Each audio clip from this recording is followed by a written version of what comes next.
here we go. Kristina Junco. Hi. Let's chat. Okay, let's chat. Thank you so much for coming down here. Thanks for having me. Getting out of the city. Yeah. Yep. You live and work in Quincy, yeah? I live in Quincy and I work in a few towns over. Yeah. Oh, okay. Yeah, Okay, yeah. Close by. Yeah. Close commute. Yeah. Well, I love that. We're in my studio today. Lovely.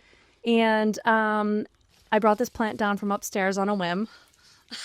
It's nice. I have no clue about anything with plants, but it looks lovely. Yes, I have about 1 million of these. So if you want a plant, I can give you one of these on the way out. Yeah. It just turns into lots of plants and then starts vining. And I love that. I have too many of them now. But yeah, I'm excited to have you down here and hang out. We have 2 of the sketchbooks from the Sketchbook project. Yes.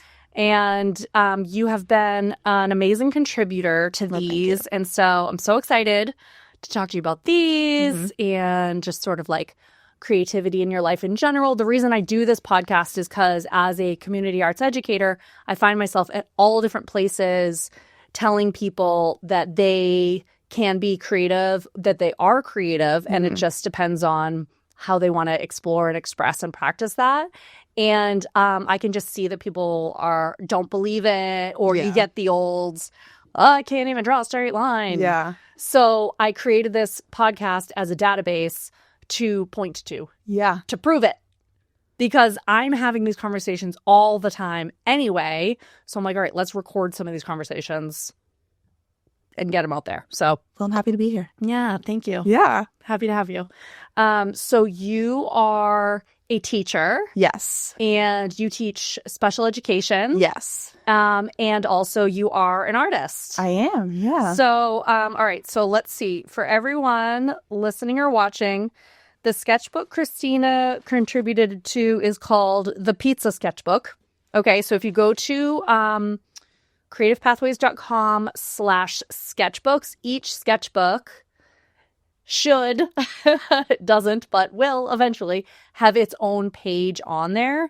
And I title them based off of just sort of however the cover starts evolving. And this one has a pizza sticker on it. So that's how this one got named. It's a sticker of a tarot card called The Pizza. I love that. For that one. This one's cool too. This one also has a levitate sticker, a frame center. What is this type of art called? Light bright? A light bright frame center. I read banned books. So cute. Here, I'll hold it up so you guys can see. So go check it out. And the goal is to, on the website, get photos taken of these sketchbooks and a spattering of the pages every so often, upload them so that people can sort of see, if they have a sketchbook, they can see how the sketchbook they have started, or they can take note of which one they're contributing to and kind of see what happens with their drawings eventually down the line. That's amazing. I just added 5 more, so I think I'm up to like 30 or so. I do not have 30 on my website, but even the ones I have, a lot of them just have the pictures of the covers. So I'm working on it, but I'm so excited to have your contributions here. And you guys, if you're not watching this, you should. You should go to Spotify or YouTube to watch.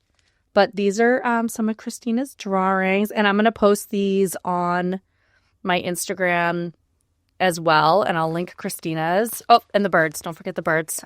There's a whole bird page here.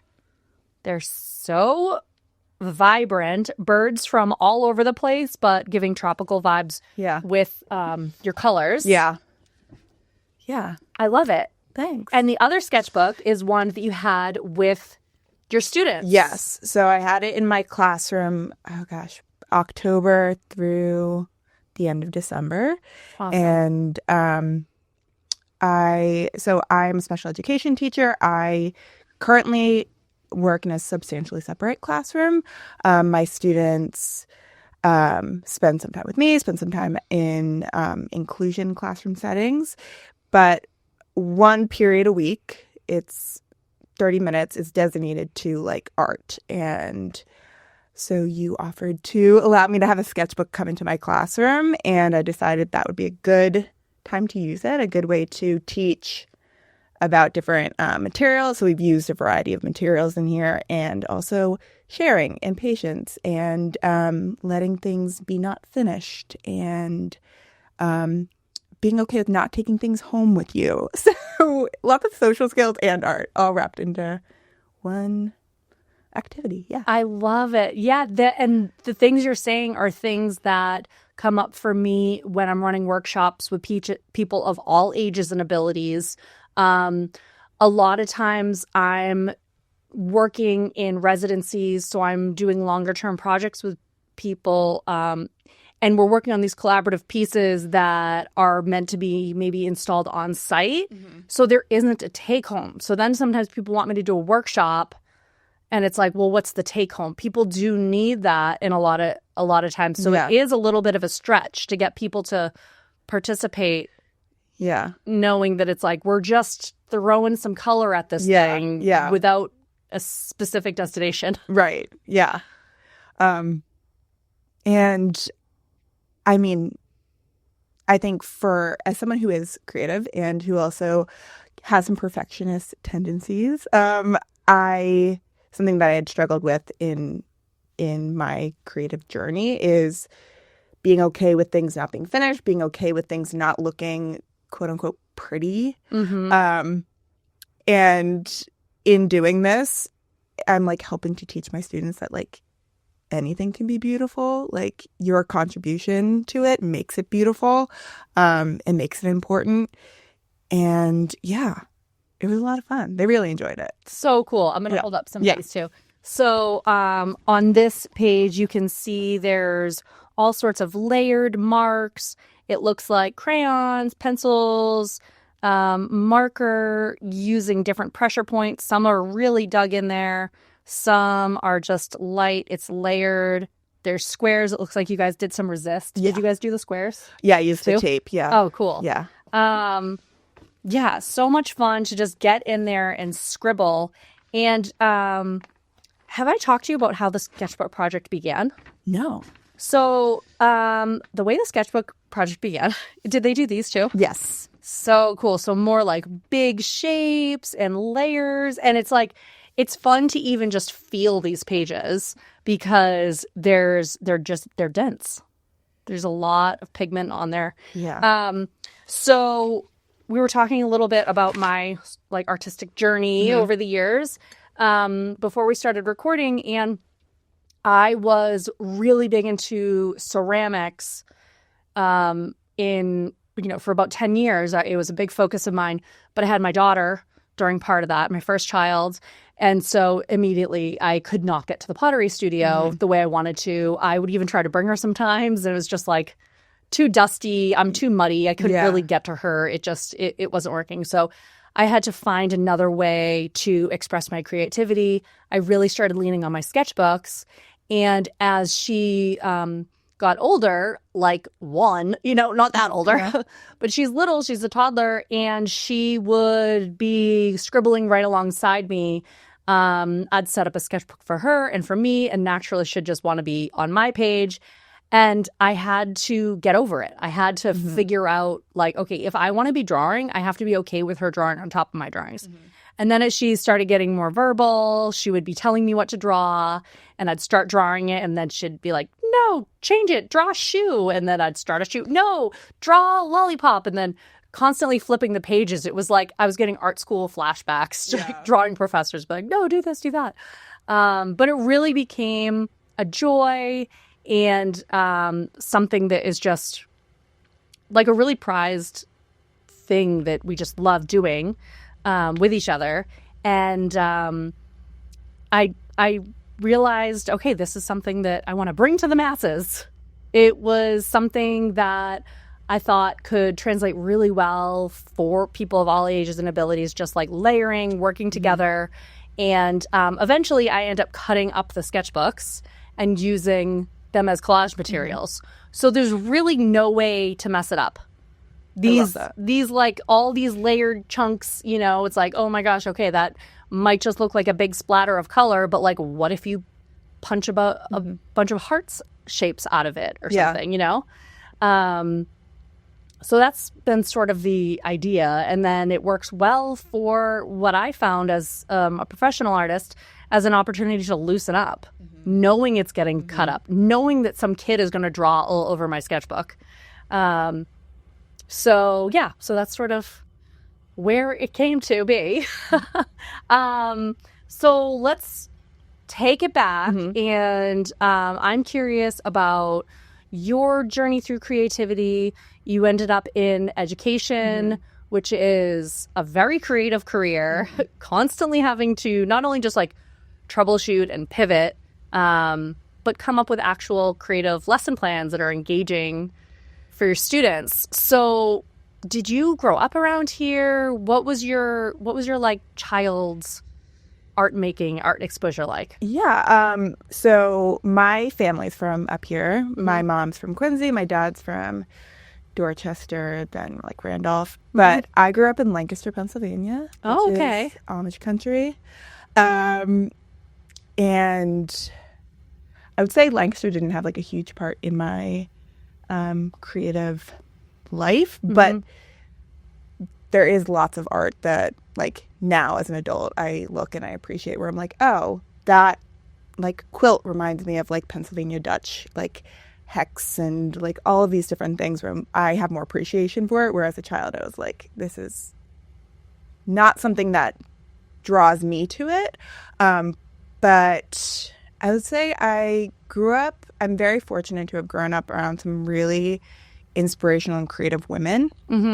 My paternal grandmother was an incredible seamstress, and she like literally on her deathbed was like knitting a blanket.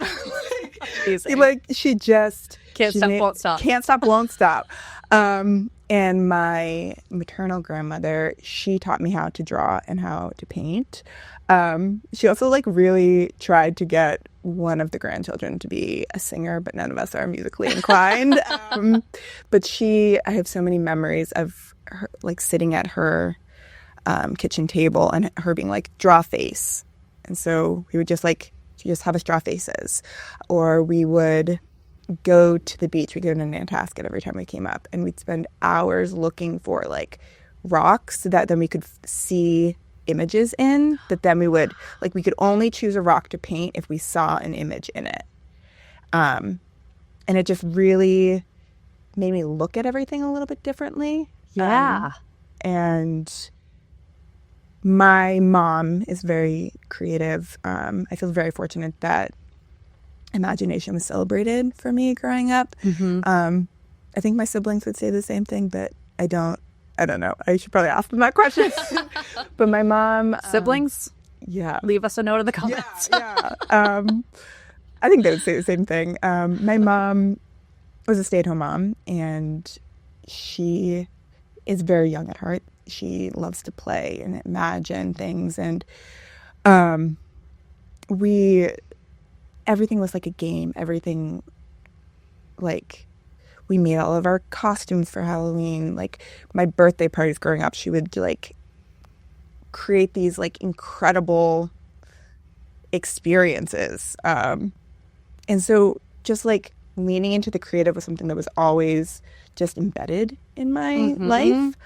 And it's interesting that I became a teacher because I did not like school. My sister is an academic. She's born to be a student. She would say that. And literacy and math was a little bit more challenging for me. I had a hard time paying attention. I had a hard time like really getting into books because I couldn't read as fast as everybody else could. And so I like being in school was something that was never like that I never wanted to do, except I loved art. I loved my art teacher, Mr. Victor. He was incredible. And he just really made experiencing art and trying different things so much fun. And that helped to foster things for me in terms of creativity. But then once I became more aware of other people perceive me, I started to be a little bit more timid with my creativity. Yes. I started to just want to not be perceived, like don't stand out in any sort of way. I would still like do art on my own, but I didn't want anyone to like look at it. I didn't view it as something to be celebrated as much, because I think broader society like tells you that it's important to be well educated and get a good job and all of that stuff, that I just kind of, I was like, art is important to me, but it's a me thing. Yeah, like what are you going to do with that? Yeah, what am I going to do with it? Yeah. It's, you know, I think unfortunately creativity can be viewed as something that's like a little bit more childish in a negative way, when actually it's like childish in like the most wonderful way ever. Yeah. Yeah, I know what you're saying. It really is such a big struggle to know, okay, I want to pursue the arts, but like, what does that even mean? And that's another reason I want to do all these interviews with different people, because I'm curious about all these different access points people have. I love hearing about your childhood and about your mom being so young at heart and making everything so playful. Like, what a dream. How many siblings do you have? So I am one of 4. And then my mom got remarried when I was in college. So I have like 2 step siblings, but we didn't grow up together. Yeah. But I'm one of 4, and there's some pretty big age gaps. My sister is 3 years older than me, and then I have a brother who's 6 years younger than me and a brother who's 13 years younger than me. And so I think one reason why like imagination and creativity did stay in my life, even if it was more just like at home, is because we had kids around all the time. Right. So like, I mean, I would take my youngest brother like trick-or-treating, and like he would be like, I want to be a firefighter. I was like, great, I'm gonna be a burning building, like I'm gonna make this costume. Like, we also amazing. Like, do you have pictures? I do. Please share. I will. Yeah. My mom also, just another like little story about her creativity. She would have us do the most ridiculously wonderful Christmas cards. Really? Yeah. Where like we would all dress up, but like one year it was the Nutcracker. So I was like the Nutcracker, and my sister was, I don't remember the girl's name. Clara. And then our dog was the Rat King or the Mouse King. And so my mom like handmade like this outfit with like all these little sock mice that went around. Amazing. So because there were kids in the home for so long, it was so natural and normal to continue to play and continue to have an imagination, that I think that really helped me to become the person I am today and the teacher I am today. Yeah. And maybe also a reason that it's funny because you were saying like, kind of strange that I decided to be a teacher because I struggled in school. But when you know in a very firsthand way and have experienced how children are the key to unlocking a certain part of creativity that we all have, then you're maybe drawn to be around them more. Yeah.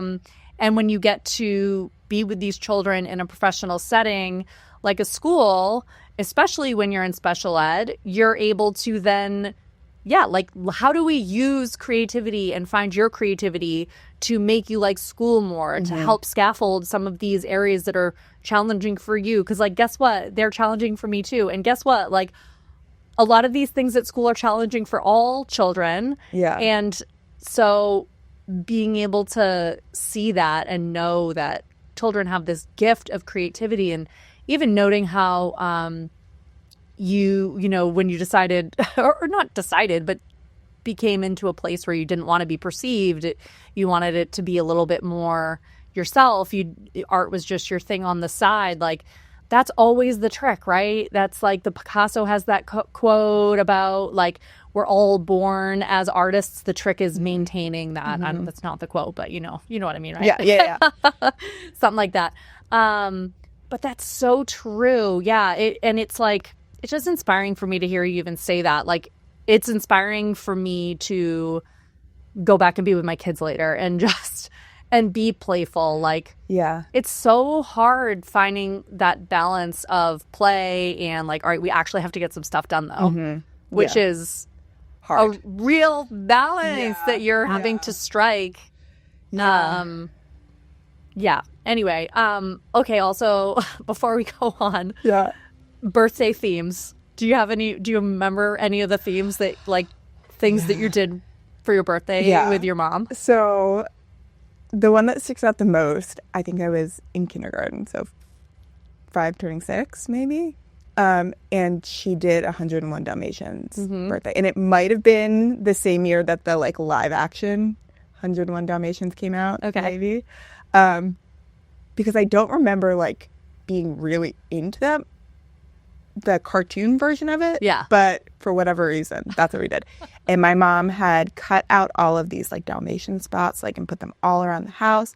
And she dressed up as Cruella de Vil. And we had this like teeny tiny like child size like tent that she like sat in and almost did like fortune telling kind of. I don't know. Amazing. But it was just like she had fun. Yeah. And so I had fun. Yeah. Yeah. Oh, what a gem. She had fun, so I had fun. Yeah. Isn't that so it? Yeah.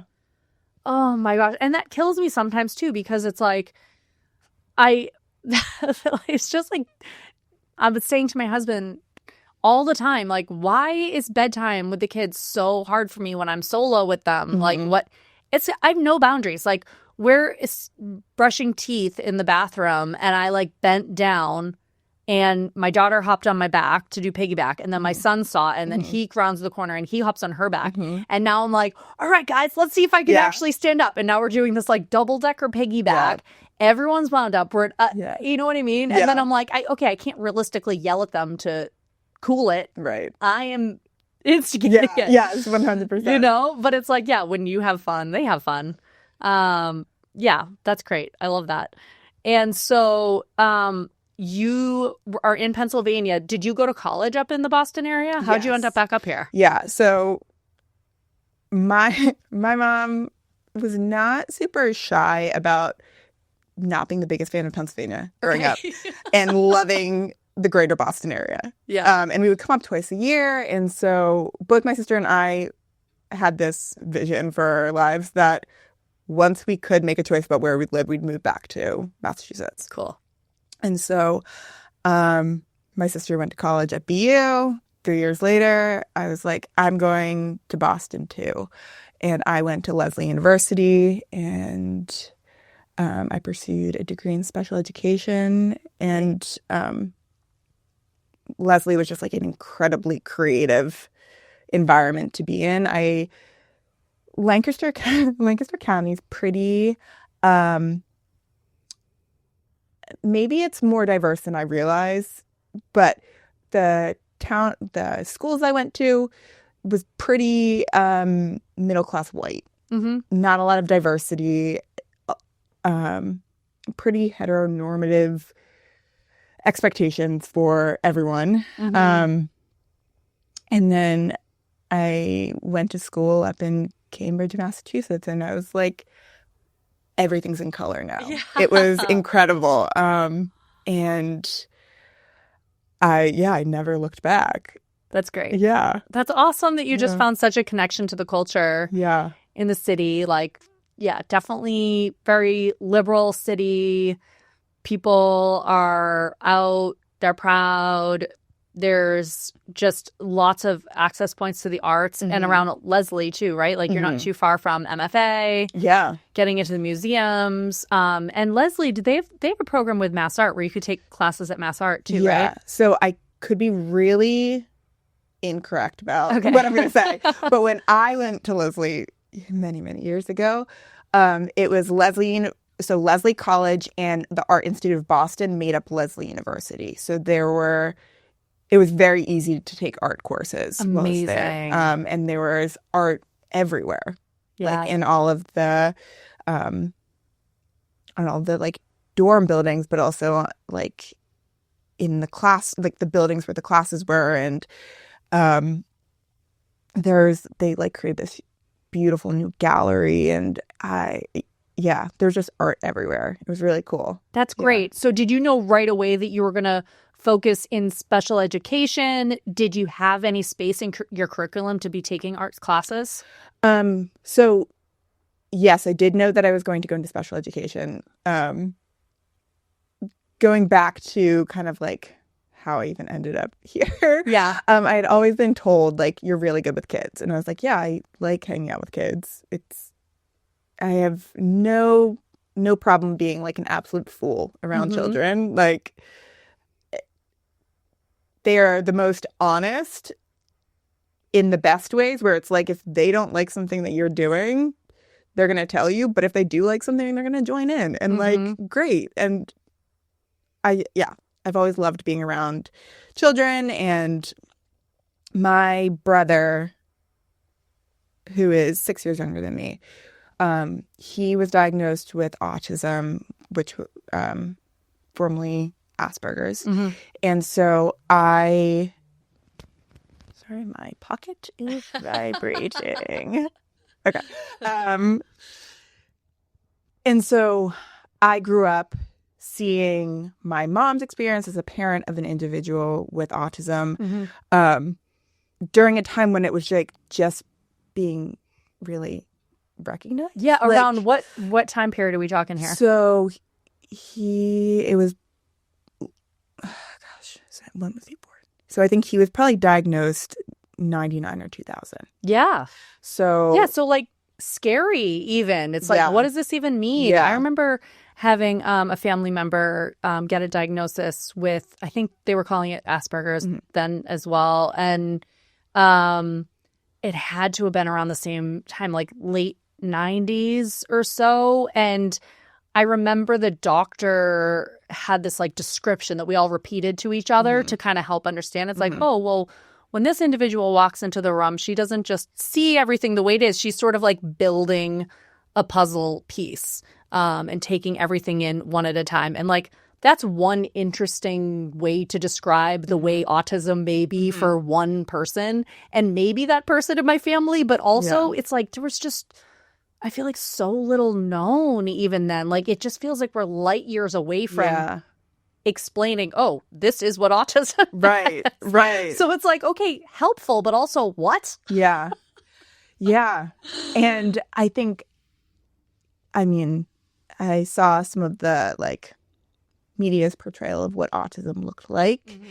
And then I was seeing my brother, who was reading by the age of 2, is like a language savant. Like, he just like teaches himself different languages, and like he would do these incredible things where he would like, I'd like come home from school and our entire driveway was just like covered in like Greek letters or like different colored, like different fonts. And he's just the most intelligent individual. Yeah.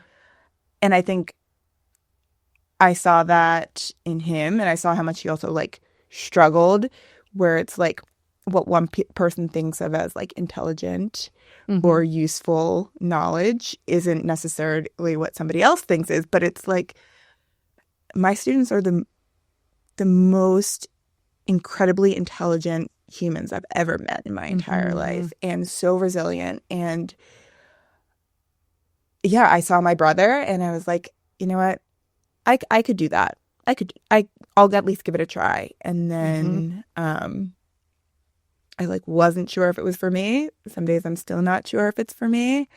Yeah. But yeah, it's not forever either, right? Yeah. Like, I feel like a lot of times we choose career paths and it's like, this is what I'm going to do forever. It's like, there's ebbs and flows. There's like, I feel like there's certain points in your life where it makes more sense to do one sort of a career and then maybe go to like a little bit of a different aspect. And teaching is so cool because you have qualifications to do so many different things within the realm. Yeah. And taking what you've learned from all these experiences, like nursing too. Lots of these different fields, you can sort of do so many different things. And especially in a field that is so intense and a high burnout, because we know that there aren't proper supports the way as great as the school system is in Massachusetts for people with special needs. There's so far to go to be properly supporting everyone. So yeah, it's like such a big weight to take on your shoulder. How like, well, let's talk about like what, when you went to college, you left with your special education degree. Did you go right into a program in a school? Were you like elementary, middle, high school? Where did you end up age-wise? Yeah. So I knew I wanted to work with elementary school age children. And I feel very fortunate that the first job that I got right out of undergrad was as a paraprofessional instructional assistant at this charter school in Somerville. And they really believed in me. And so like I started in this one position, and then I moved to the position of like a special ed like lead teacher. And in that role, I was able to do some like pull-out services, so like reading intervention, math intervention, and then also go into the classroom and help support students in the classroom. And I worked predominantly with kindergarten, first grade.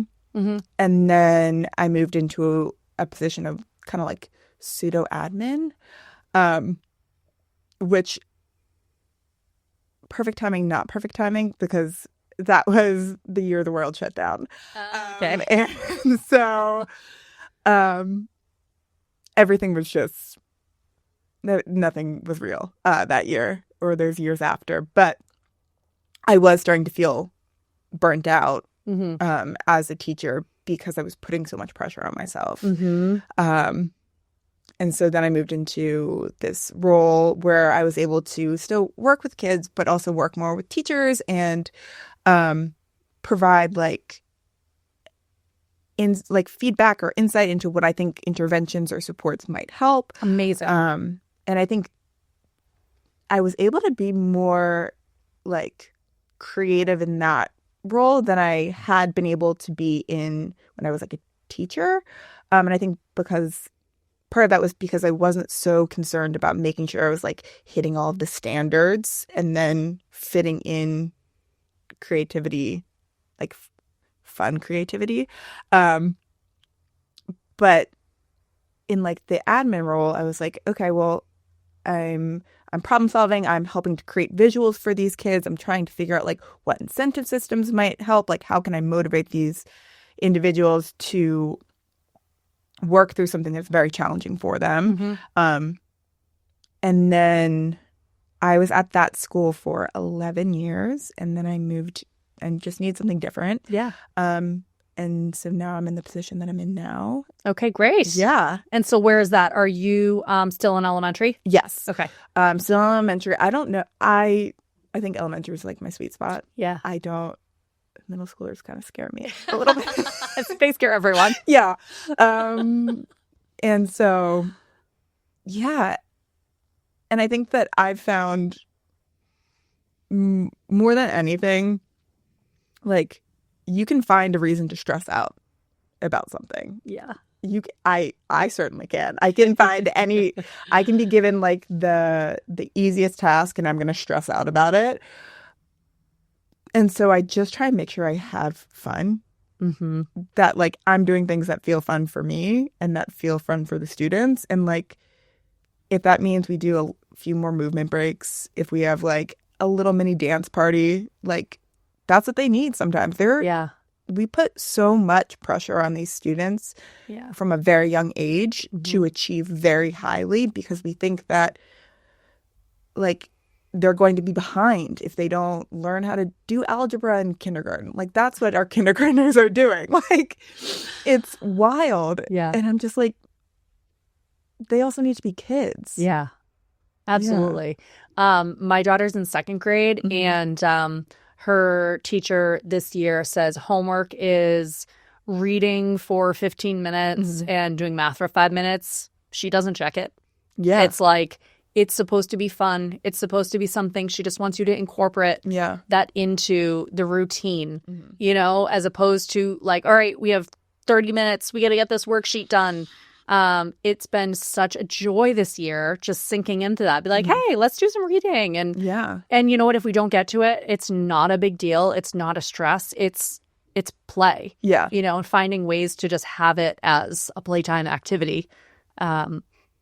Really pulls that pressure off. And then it's wild, the amount of pressure we put on kids. And it's so funny because then you look at like Montessori programs, which I love. And that was a career path I considered. So I don't mean to sound condescending or like be mocking Montessori when I say this, because I love it. But it's like, you're paying so much money to go to the school and you're like kind of doing a lot less. It's like the kid can just get up and walk out of the classroom and go build Legos off the side of the wall for a little while if they need to.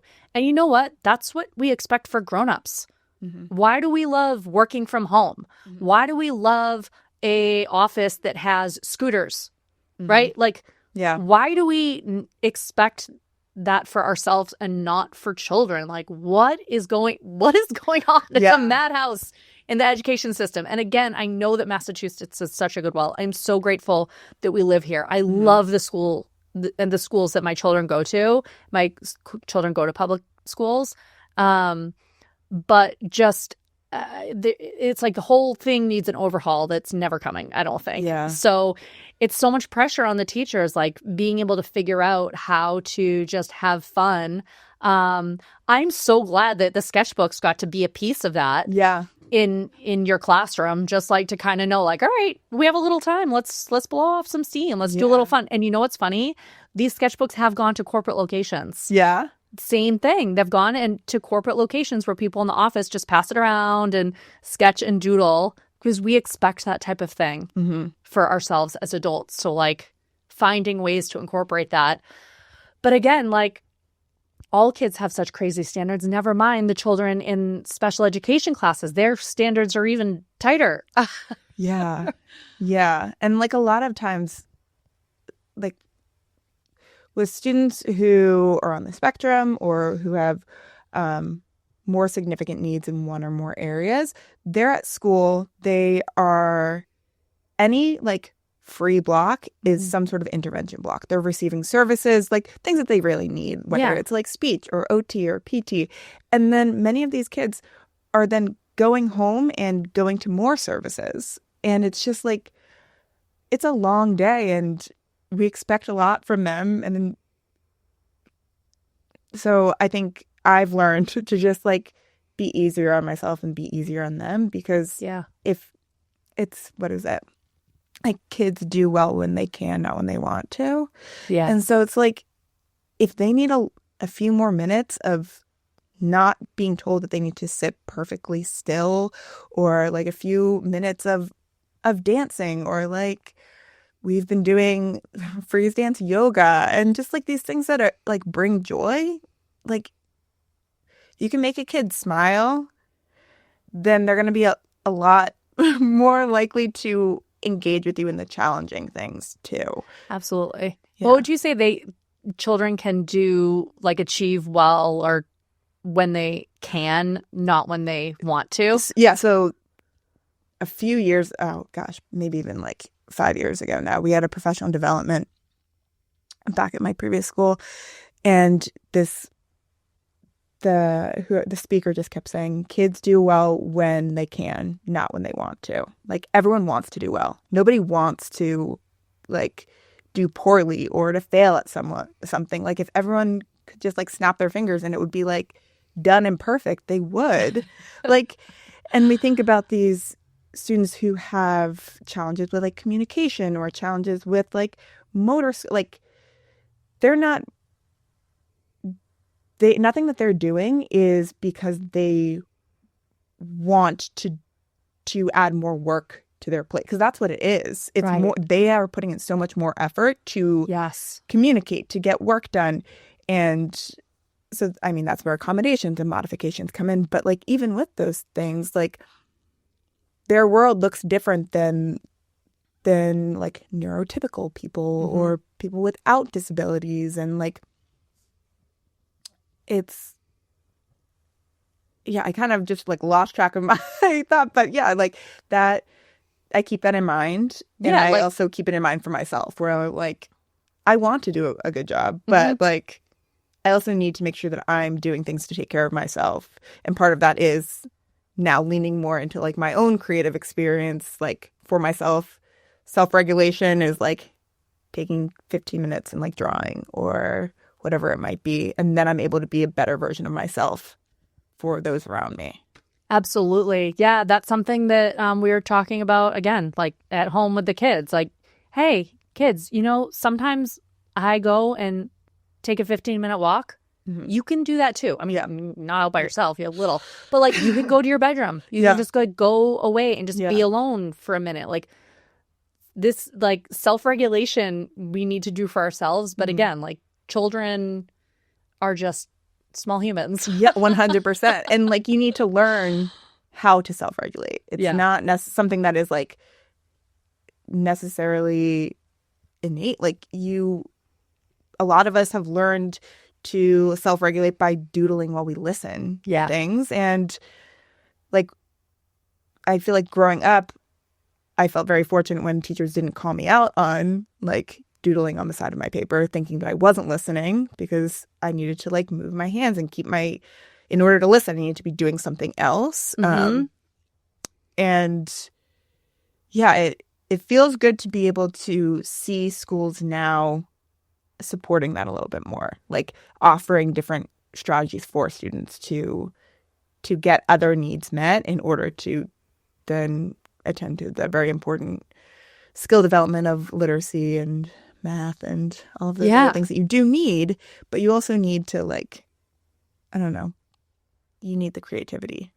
And so did you get your master's degree along with your bachelor's? No. So did you go back for that? Yeah. Because I'm just wondering, the landscape of education and special education together and separately are just constantly evolving. So I'm sure in your over decade career, you've seen a lot of change. But I guess a portion of that, you went back to school, to grad school. So there's like a whole bunch of more information you took in there. Yeah. And it sounds like you mentioned going to a professional development course. So it just must be constant. Like, I wanted to ask, you know, have you seen the landscape of education change and the way we're doing accommodations? But it's like, I'm sure you have. But like, I don't know, what stands out for you? Is there anything that stands out for things that have changed over the time, or things you're hoping for that you see we actually maybe have some traction for? I feel like I have seen changes, but I think that my experiences are limited because I've only worked in 2 different schools. And so I'm sure that if I worked in a variety of different schools in a variety of different parts of the country, then I would see things differently. One thing that I am seeing has changed in the world of special education. So in order to receive special education services, you need to have an identified educational disability. And once you have that, it's determined whether or not you need specially designed instruction through an individualized education plan, an IEP. And so the IEP was recently adjusted to add student voice more. And so like we now ask students, starting at a very young age, like, what do you want to be able to do by the time like this year is over? And then what do you want to be able to do like in the next 5 years? Like, and so we phrase it a little bit differently so that the younger kids can understand what we're asking. But sometimes the kids just say like, I want to play with cars more. And you're like, great. And that goes on their plan. I love this. Yeah.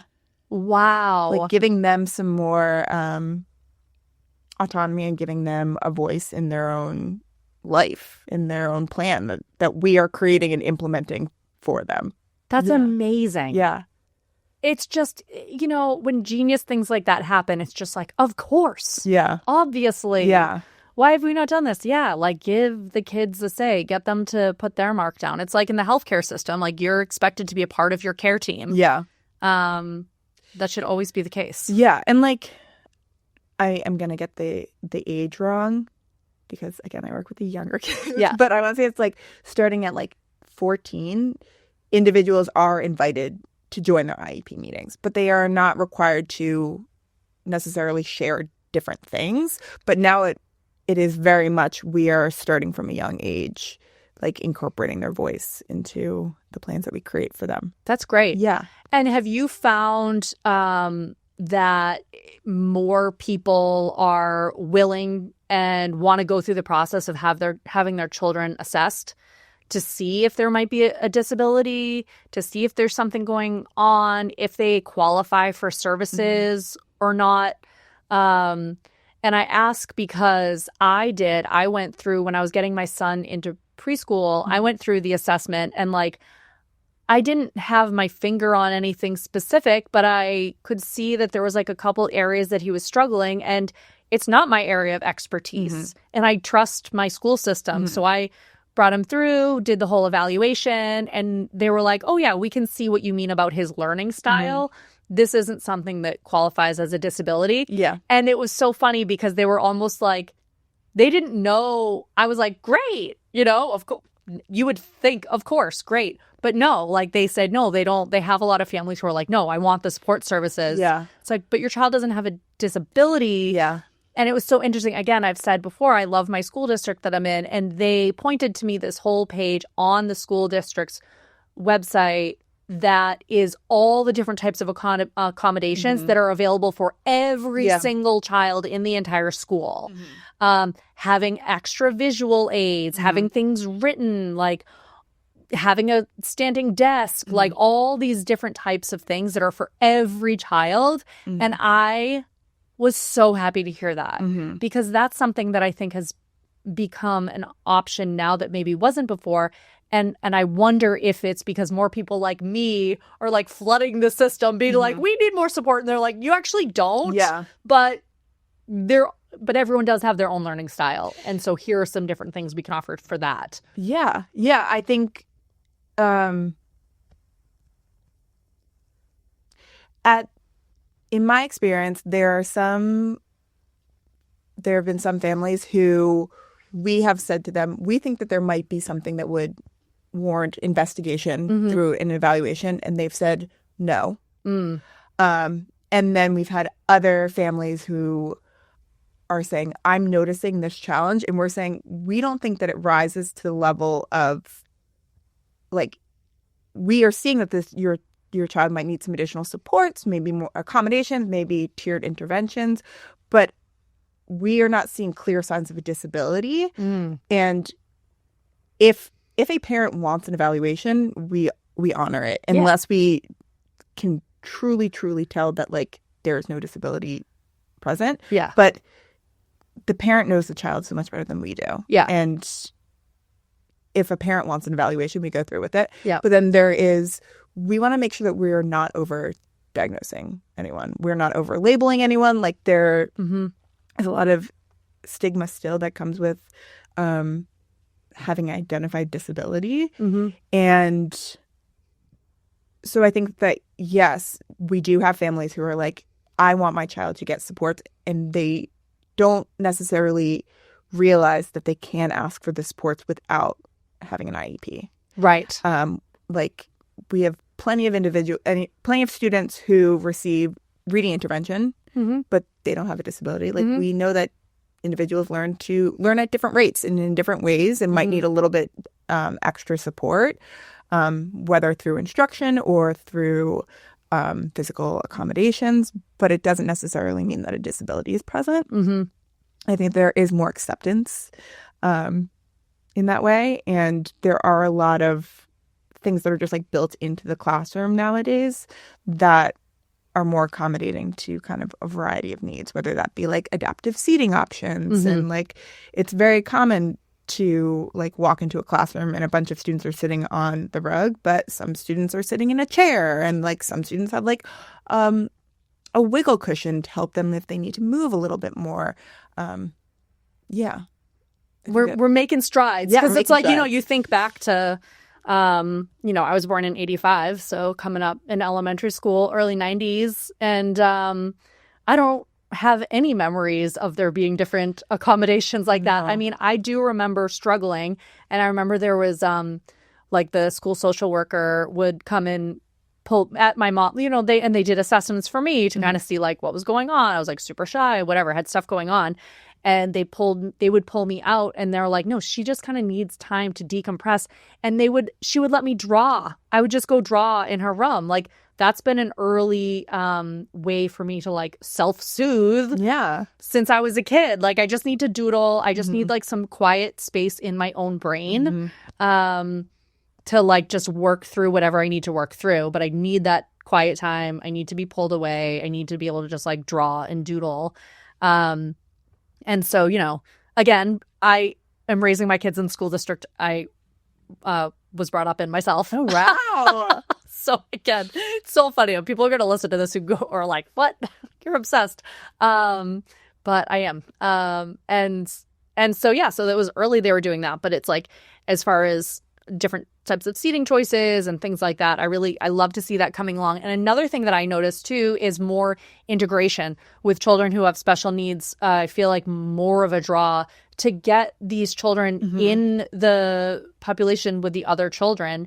And what a huge asset that is to everyone involved. Like growing up and not having children with a variety of developmental types was a detriment to me, I think. Like there was only like sort of like this separate classroom. And I remember I had like a free block in high school. My guidance counselor assigned me to like be an assistant in that class. And I was so nervous. I didn't have exposure. I loved being in there, of course. It's you know what I mean? Like it was a wonderful experience. And just had such a great time getting to know my peers in that room. But I'm so happy to see my kids coming up and having kids of a variety of developmental levels throughout the class.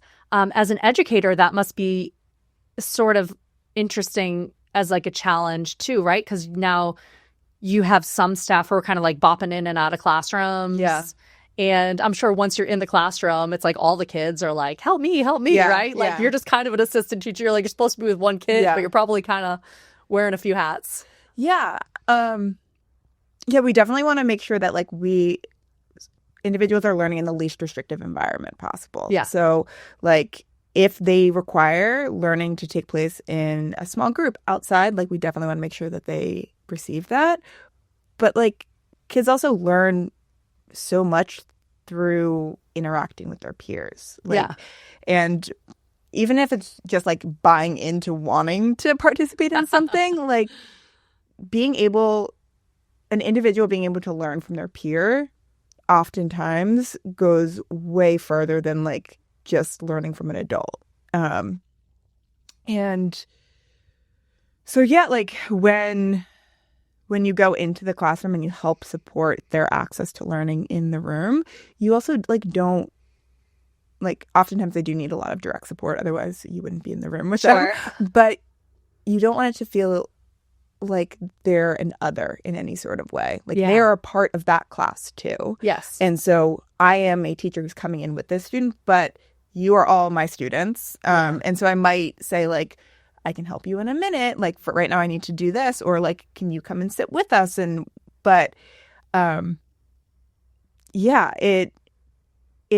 really is incredible to see how some kids blossom when they are around their peers, and to see how excited their peers get to interact with them. And I think in both directions. Yeah. I love inclusion opportunities, and I love seeing the successes that my students have when they go in, and the relationships that they build with their peers. They speak about it so openly too. Like my daughter will come home and be like, oh, we're talking about autism in class today. And there's great children's books about it too that we read. about just how everyone's brains work differently. Yeah. And that's like everyone. Yeah. You know? Yes. Yeah. So yeah, it's been really cool seeing the changes from, and I mean, there's just so much more research now. We're just learning more and more. Would you say that most of your students that you're working with are on the autism spectrum? Currently, yes. But I've worked with kids with a variety of disabilities throughout my time. Yeah. I know, that's the thing. I feel like we've been like so focused on autism, but there's obviously like a lot of different types of needs that kids are coming in with to your class. Yeah. So talk to me a little bit about like how you introduced the sketchbook project to them, like how you kind of blocked it out with time. How'd you get them in there? Yeah. So once a week on Thursday mornings, after my social skills block that I have with my kids, some of my kids go to inclusion, some of my kids stay with me, and we would do an art block. And so we typically structured it as we listen to a read aloud, and then I let them know what we're going to be doing with the sketchbook so that there is some sort of structure to it. And then if time allowed, we would they would get to do like their own, like, you get a sheet of paper and get to do whatever you want, and then you get to take that home with you if you want to. But we've been not but, I'm trying not to use that word so much. I'm trying to use and because but negates things. And You're such a teacher. Yeah. So we listen to a lot of Peter Reynolds stories. I love Ish. I love The Dot. Peter Reynolds, he just came to my daughter's school. Yeah? Yes. I love him so much. He came and he did a presentation. We got a couple books and he told all the kids to come to his bookstore. Yeah. And so on the first day of school vacation, my daughter was like, let's go. And I brought him. I brought the kids up to the Blue Bunny. Yeah, I love it so much there. Great. Yeah. Oh, it was such a great bookstore. Yeah. Yeah, and I love his book so much. Yes, we got Ish, we got Sky Color. I think there's a couple others. Oh, The Dot's a really good one. The Dot. I think The Dot is one I started with. That was the first one, Peter Reynolds' books that I was introduced to. Cool. And for those of you who don't know that story, it's a local celeb. Yeah, it's just about how, like, really anything can be art. Like, and it just starts with this teacher and the student thinks that they can't do art, and they just make a dot on a piece of paper, and the teacher was like, sign it. And so they sign it and they frame it, and then it just like sparks this creativity in this child. And so we did that one. We did Ish a lot, and then the sketchbook happened to be while I was also teaching kids how to use materials in the room. So great. We did some focusing on, like, okay, we're just going to use crayons today. Like, this is how we use crayons. And I try not to be too strict with how we use the materials. It's basically like, we don't put it in our mouth, we don't color on the table. Anything else you want to do on the paper, great. Yeah. And so we've done crayons, we've done markers, we've done like bingo daubers. Oh, I love those. And we did some paint. I used some like painter's tape and like marked off on that so that they could only color in, and it like left a resistance. And then for other ones, I gave them shapes, then I was like, okay, can you color in the lines? And we did that with some success. This one was just like really free for all, whatever you want to do. Like, there were some stickers that we had on there that then one of the students decided they wanted to take off, and I said, fun. Great, whatever you want to do. Yes. And then this one was, we did a lot of, this one's gorgeous. I'm going to bring this one up to the camera. We did a lot of tape. So that was like over multiple days, we did a bunch of tape, and they colored it, and then we took the tape off. They loved taking the tape off, and then we would put different tape on. And so, yeah. So much fun. And I love how when you can actually feel that some of the kids were using the materials with a strong hand to get that nice, dark, rich color, and you can feel it. It becomes sculptural when you build it in this way. And and like a tactile sensory experience, which is just so fun. I love that your students participated in this project. Yeah, it was fun too. So we would have one of them do it at a time. And it would be like, okay, what color do you want? And then we would practice saying like your turn. We would practice like waiting. And we would just like practice taking turns because that's such a big part of learning how to be a human anyway. And this was like a lower stakes way to practice that skill that they got really good at, and they knew exactly what to expect, and they knew that they would have a turn. And like if they seemed like they were having a harder time waiting, we would say like, what do you want to? Which color do you want to use? What do you want to use? Like, do you want to use a marker? Do you want to use a daughter, crayons? And just kind of like letting them explore and make a choice about what felt best for them to use. But yeah, it was a lot of fun. Yeah, it's so fun too, because I think a lot of times, when you're making art of any age, it's like you do on your paper and I'm going to do on my paper, but really being encouraged to go on top of, and then also releasing that and allowing for other people to draw on top of your stuff. Yeah. And know that's going to happen and that's okay. And look at how cool it is when we build up all these layers. Yeah. You really can't do it alone. The whole sketchbook project cannot be done alone. That's where, like what I was saying earlier, where it came from. It's like seeing my 2-year-old scribbles being like, oh, well, if I draw a plant on top of it, those scribbles become an interesting textural pattern for the leaf. So what happens if I draw on top of that? Yeah. And then she draws on top of that. And then before you know it, you have something you can like maybe cut out and put somewhere else. And so great. I got to show you before you go all the bins. I have all these big packets filled with collage materials that are cut from these. That's awesome. So I have them all categorized. So I'll like cut out a bunch of flower shapes, a bunch of leaf shapes. And then when I go in to work with groups to make collaborative work or individual pieces or whatever, it's like there might be prompts, or sometimes I'll start with like an envelope filled with a curated collage pack. So enough to make like a little landscape, and then they open it up and it's sort of like a puzzle of these collage pieces, but they can put it together however they want.